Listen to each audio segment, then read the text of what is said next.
Thank you so much for having me. Thank you to the Reagan Library, which is obviously an unbelievably inspiring place to launch my new book, and just an inspiring place to be generally the greatest president of my lifetime, although I was 4 years old when he left.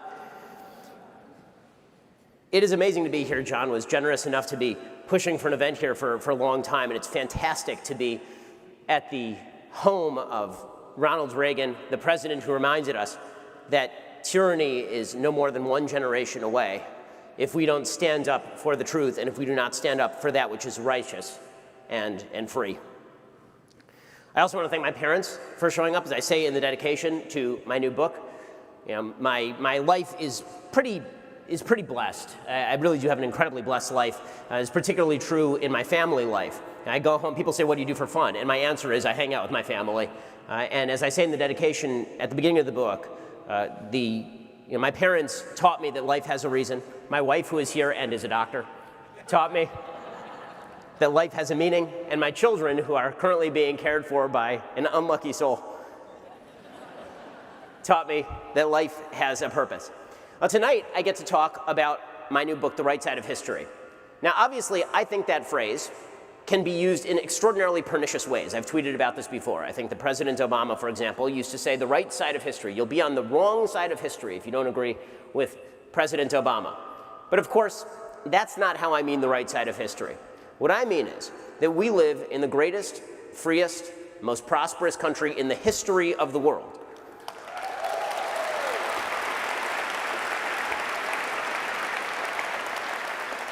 That America is on the right side of history because history has already made its judgment on America's founding ideals and found it to be up to snuff. Now, I want to talk a little bit about Western civilization because the truth is that the reason I believe that America is so great is because it is the apex, it is the apotheosis of a 3,000-year history of intellectual development, of fundamental principles. What makes America exceptional is not that we have an incredible country filled with beautiful land and natural resources. What makes it special is not even the people who live here. It's that the people who live here have grown up in a society replete with values, which is why America can always grow, which is why people can come in and become American. It's why my great-grandparents could come here knowing no English and with no money and become American, because America was and is an idea, something that President Reagan understood well. America is the peak of what Western civilization was built to be. And while we have not always lived up to the promise of the founding principles, those founding principles were good, true, and eternal. And they were based in a deeper, good, true, and eternal truth that springs from Sinai, moves forward through the Sermon on the Mount, through Greek teleology, and down to us today. If we enjoy everything from the iPhones in our pocket to the free speech we get to benefit from in the United States, that's because we are beneficiaries of this system, because we stand atop a building that we did not build. It seems these days that a lot of folks in America, particularly people my age and younger, which increasingly is everyone. I'm growing older and it scares me. But as we see, there are a lot of folks who are willing to overthrow these fundamental principles in favor of radical new solutions. And their premise is that America is a very bad place. You saw Alexandra Ocasio-Cortez say this just the other day. She was speaking at South by Southwest, and she suggested that America was essentially horrible, and that the only way to fix America was to imbibe from her socialist brew. That was the only way to fix the United States. That Western civilization is fundamentally flawed. And what we have right now in the West is a conflict of meaning. We have a group of folks who believe that Western civilization was built on great principles, and a group of people who believe that Western civilization is essentially a power hierarchy. That it's basically just a bunch of people who are very powerful, who created principles so that they could cram down that power on other people. That when you boil down the West to its bare essence, what it really is white supremacy. I know that we all watched and were shocked by and horrified and mourned the situation in New Zealand.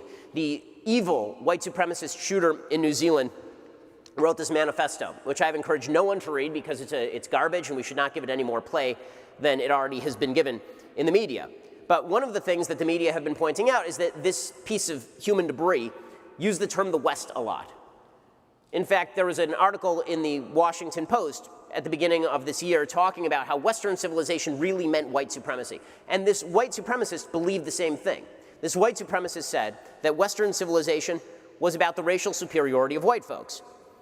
He suggested that the myth of the individual was something terrible. He talked about how much he hated the sovereignty of private property, how much he hated capitalism. He tore into conservatism as inherently bad because it hadn't conserved anything, namely the white majority. If you boil down Western civilization to the color of people's skin, you're doing it wrong. And yet you see the same thing from folks on the left, on the intersectional left. They suggest that when we say Western civilization, what we mean is white people. When we say Western civilization, we mean we want to reinforce power hierarchies that have ground people down under the boot of white people, of European people. That is not what Western civilization was about. If it were, I wouldn't be standing here wearing a yarmulke extolling its greatness. Western civilization is the system that brought us science. It is the system that brought us free markets. It is the system that brought us prosperity. It is the system that brought us liberalism. It is the system that brought us democracy. I mean, how dominant is the West? The West is so dominant that the evil tyranny of North Korea feels the necessity to call itself a republic, because everyone understands that a republic is the proper form of government. That's how dominant Western civilization is. And on a material level, of course, Western civilization is absolutely phenomenal. The average person in 1850s Europe died before the age of 40. Now the average person in Western civilization dies upwards of the age of 80. Western civilization has raised 80% of people from extreme poverty on the planet since 1980. Western civilization has meant that in 1900, in America, 1 in 10 babies died before the age of 1. Western civilization means that if a baby is born in the United States, you can expect that baby to live to the age of 80 or later. That's what Western civilization has done. And yet, living in the most prosperous society, in the freest society, the most equal society in the history of mankind, people are really, really angry. And you can see people are really angry. And so I got to thinking about why people are angry. That's where this book came from. Why are people so angry at each other, given the fact that we've been given all these gifts and we stand atop the Empire State Building of Western civilization, and we seem to believe that for some reason we're floating in midair? So what exactly went wrong? Why aren't we happy? Well, I think that we have to look back to our foundations. If we want to truly understand Western civilization, we have to look all the way back. You know, this is the part where conservatism matters, because conservatism is about conserving. It's about going back and looking at those roots and understanding why the roots are there. Chesterton famously suggested that the difference between people on the left and people on the right is that if you were on the left and you were walking in a field and you came across a fence and you didn't know why the fence was there, if you were on the left, you would simply say, I don't know why this fence is here, and then you would remove the fence. And if you were on the right, if you were conservative, you would say, I don't know why the fence is here, but I'm going to learn why the fence is here, and then maybe we'll consider whether we can remove the fence. Before we throw Western civilization out, it seems like we might want to re-examine the premises of Western civilization, because Western civilization has created the greatest system for human happiness in human history. But not the kind of happiness that's being preached on college campuses, not the kind of happiness that is about whatever floats your boat and libertinism and whatever makes you happy, your subjective perception of the good. That's not what happiness is about. Western civilization had its own definition of what happiness was. When Thomas Jefferson talks in the Declaration of Independence about the pursuit of happiness, he didn't mean your ability to watch Netflix and chill.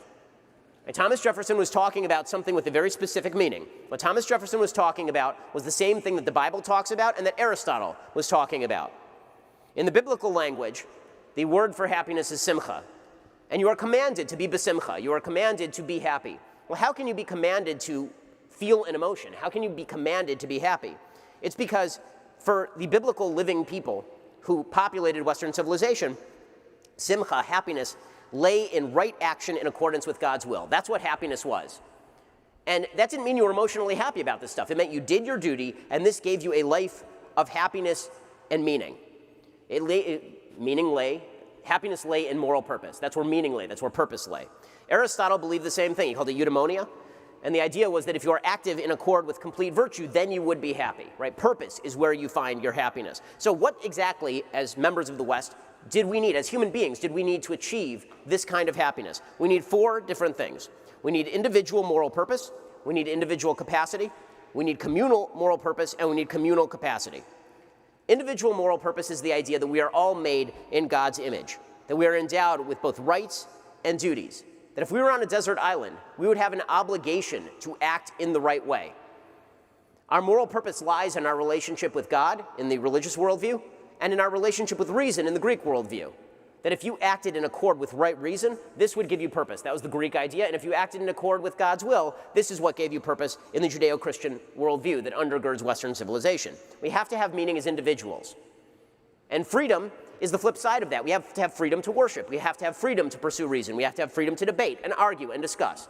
Right? This is the birth of individual rights. You have to have individual purpose. Individual capacity is the idea that we have to see ourselves not as victims. We have to see ourselves as free actors with will and the capacity for reason. That we are not simply corks bobbing about on the eddies of whatever civilization we live in. That we are free, powerful actors. Now you see a lot of people fighting that perception today, believing that victimization and talking about how victimized you are is somehow empowerment. It is precisely the opposite. No one finds happiness in being a victim. You actually have to believe in your own capacity to change the world. Viktor Frankl talks about the philosopher and psychologist who wrote Man's Search for Meaning, who lived through the death camps of Auschwitz. He talked about the Holocaust, and he said this: every day, every hour offered the opportunity to make a decision which determined whether you would or would not submit to those powers which threatened to rob you of your very self, your inner freedom, which determined whether or not you would become the plaything of circumstance, renouncing freedom and dignity to become molded into the form of the typical inmate. In other words, you could even find meaning and purpose in a place like Auschwitz. How much more so should we be able to find meaning and purpose in the freest land in the history of humanity? We also need communal moral purpose. We have to believe that we as a community stand for something, fundamental principles. And that means we also need a social fabric. We need to believe that we are all brothers in a fight. Robert Putnam, who's a liberal sociologist from Harvard, he talked about diversity, and he was a big believer that diversity is our strength. What he found, and this is an almost direct quote from Putnam, is that as the diversity of a census tract goes up, only two things go up predictably: TV watching and protest marches. Those are the only two things. But he said, diversity is a good thing if you have a common purpose. So when you go to a church, when you go to a synagogue, you look across the crowd and you see a bunch of people with diverse experiences and backgrounds and races, and they're all worshiping together. Then you have a rich, meaningful community. The same thing is true in the military. When you talk to folks who have served in the military, and thank you to everyone who has made a sacrifice that I never did to defend a civilization worth protecting.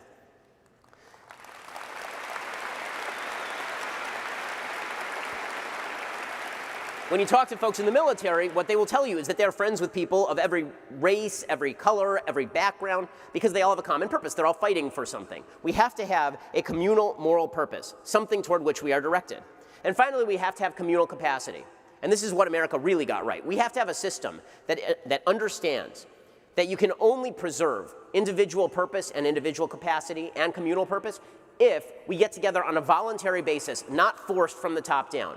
We have to have the ability to mobilize in times of crisis to fend off the terrors of the night. But at the same time, we have to understand that our community is built on a social fabric, and that without a moral and religious people, government ain't going to cut it. So what built this society? What built this society was effectively two poles. And the story of Western civilization, not just America, Western civilization is about the tension between these two poles. Think of civilization as a suspension bridge, and on one pole you have Jerusalem, and on the other pole you have Athens. On this side, you have the idea of Judeo-Christian values, revelation by God of certain fundamental values. On the other side, we have Greek reason, the idea that we have to apply our reason to the world around us and get to know that world and investigate that world and base our views on evidence. These two have been in conflict. They've fought. Sometimes religion takes precedence. Sometimes reason takes precedence. But when you get rid of either, the civilization utterly collapses, as I'll discuss in just a second. So what did we learn from the Judeo-Christian value system? And this is not an argument that you have to believe in God to be a good person. It's not. You can be a perfectly good person not believing in God. You can act morally. You can be a decent human being. You can take the same actions as a person who's religious. There are many religious people I know who are worse people than secular atheists that I know. Okay, but that is not an argument that you can base a civilization on atheistic foundations. You cannot. You cannot base a civilization on the idea that there is no order in the universe. I'll explain. Judeo-Christianity teaches several fundamental values. And you can make these assumptions as a secular humanist. You can make these assumptions and just say it didn't come from God. Fine, assume away, but don't pretend they're evidence-based. They are not. You have to make the assumption, or you have to believe these came from God. One, that God is unified and a master plan stands behind everything. You live in a predictable, understandable universe.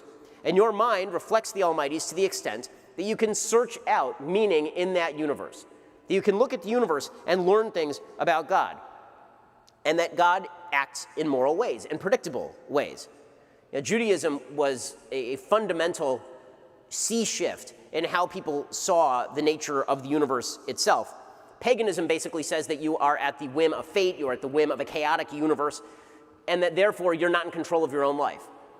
Judeo-Christianity suggested something different. It said that God is moral, God created a moral world for you. That doesn't mean you always understand his morality, but there's an order to the universe. If there's an order to the universe, that means that you can act with confidence in that universe. In Judaism, you can even go so far as to challenge God on his own moral precepts. This is what Abraham does to God when God is about to destroy Sodom. Abraham says, "Are you sure you want to do that?" And you see Moses doing this repeatedly with God. The notion of arguing God's morality with God is a uniquely Judeo-Christian concept because there are standards. It's an orderly universe. God has a logic to him. Second, Judeo-Christian values teach us that human beings are held to morality because morality does not come from us. We don't get to create our own moral systems. You don't get to just randomly decide what is moral and what is not on a given day. Instead, there are certain fundamental bases for morality that come from something higher than you. And therefore, morality is not just a matter of pragmatism. It's not just a matter of the strong eating the weak. It is not just a matter of doing whatever is in your interest today. It's something different. It's something higher. And you're to be held to that standard. This is how we can adjudicate whether people are acting well or acting badly. Good example of this. In the pagan world, sacrifices were made to appease the gods. You made a sacrifice just to buy off the gods. You give them a piece of meat, God's happy, he'll give you rain, everything's great. In the Judeo-Christian system, sacrifices of any sort are made to be a moral reminder. The idea is that this should be me, right? I'm sacrificing something of myself to remind me that I am not supreme in this particular scenario. Okay, another lesson from Judeo-Christian system. History progresses. So if you look at a lot of pagan systems, they believe that history is circular or that history is eternal. It doesn't change. It sort of rises and falls, ebbs and flows. Judeo-Christianity said that God is active in history, and history does have a progressive narrative. Not a politically progressive narrative. It has a progressive narrative toward things getting better if we act properly. The Bible sets God in the context of a time-bound history. And finally, the Bible suggests that we have free choice. It's something you can't get to with atheist materialism. If you believe you're a wandering ball of meat with no capacity to choose, free choice is not on the table. But the Bible suggests that it absolutely is. You're responsible for your own decisions. And this is established right at the get-go. When it says in the Bible that you are made in God's image, that's because God has creative free capacity. The story of Cain and Abel is entirely about your ability to choose. It's entirely about the fact that when Cain does not please God, God's response to Cain is, Timshel, you actually have to go out and do better, right? You can fix this. You can fix this. That's a unique concept in world history, and it's the spark that lights the idea of freedom. So that's what we learn from Judeo-Christian values on a very basic level. What do we learn from Greek reason? On the other hand, where does reason come in? Well, the answer is that if you have just a Judeo-Christian system handed down by God, reason doesn't come into it, presumably, because you just obey whatever God tells you, and then you have a theocracy.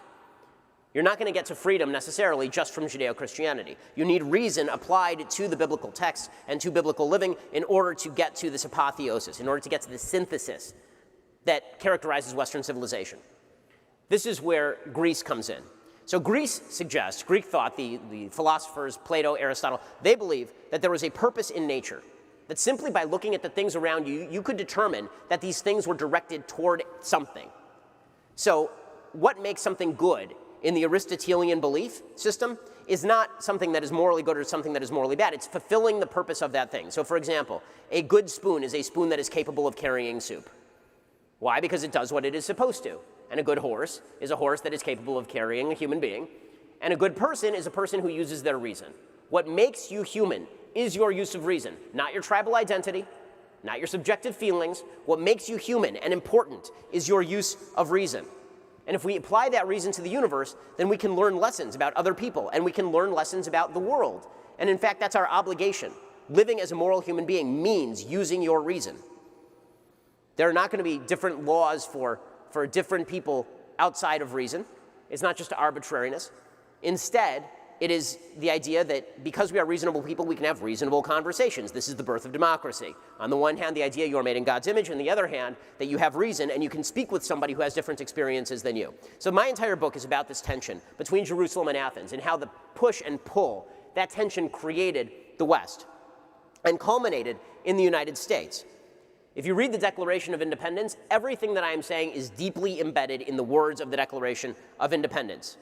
The notion of all human beings having equal rights and independence sprang originally from that biblical Judeo-Christian notion of man being made in God's image, admixed with the Greek tradition of individual reason, passed down generation after generation, transmuted over time into the understanding that not only are human beings made in God's image with will and reason, but we have a right, we have a natural right, we have a liberty to exercise that reason, because otherwise we can't fulfill what God wants of us.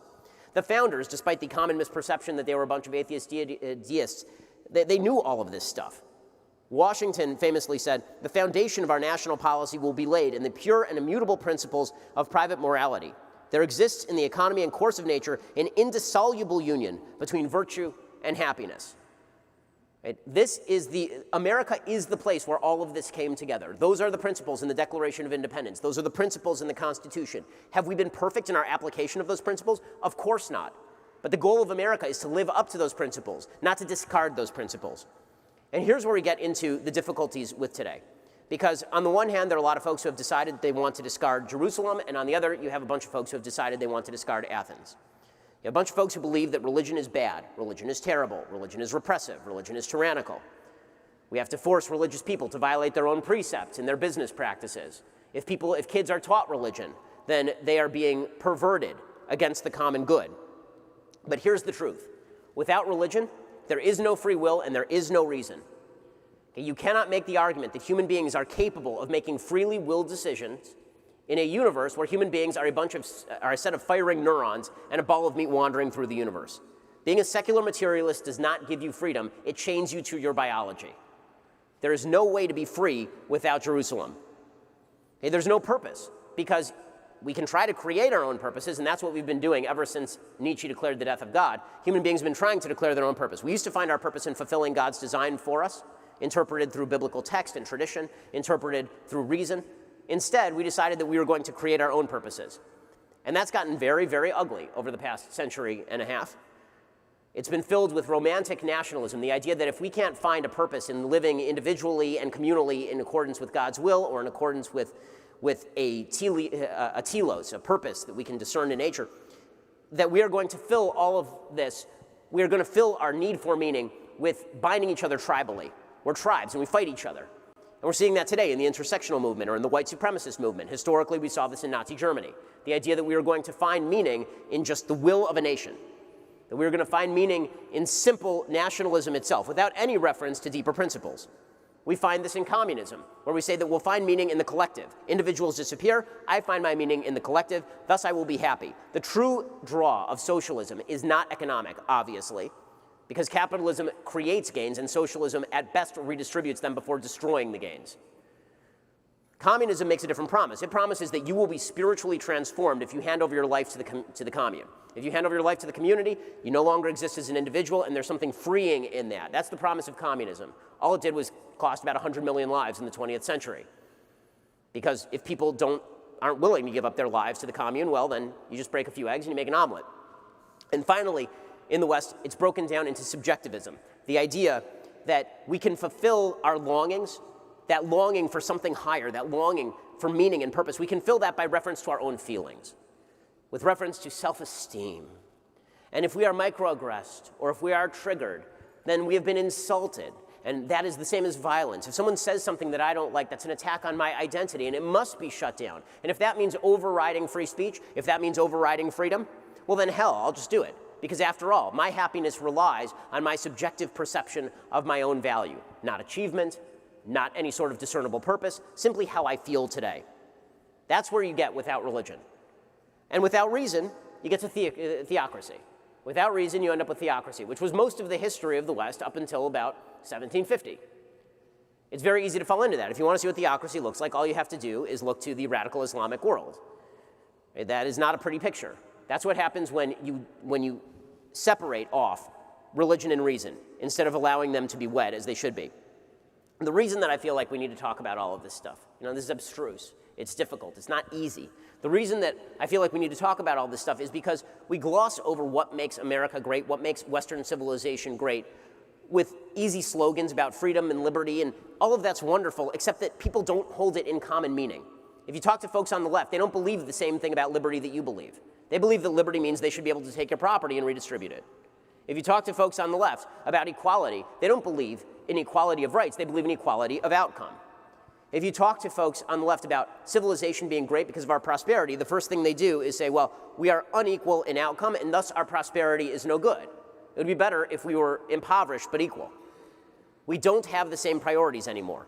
If we want to return to those priorities, we have to understand the fundamental truths about human nature, that we are made in God's image, that we are angels in bodies, that we have a soul, and that soul means something, and that we have a unique capacity to speak with one another, and that our rights spring from that capacity, that we have individual purpose given by God and reason, that we have individual capacity given by God to reason. We have communal purpose handed down from Sinai and discoverable in nature under natural law, and that we have communal capacity to do something about it, to protect the civilization that was given us. Because if we don't protect those foundations, the entire edifice is going to crumble. We have to teach this stuff to our kids. That's what I intend on teaching my kids. That's why I wrote the book.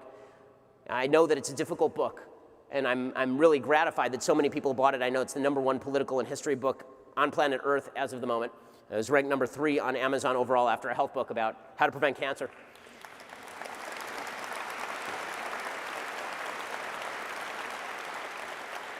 Let's re-engage with the ideas that animated our civilization in the first place. If we do, we will save that civilization and preserve it for the future. Civilization, as Ronald Reagan said, is always one generation away from extinction. It is also one generation away from restoration. Thank you so much.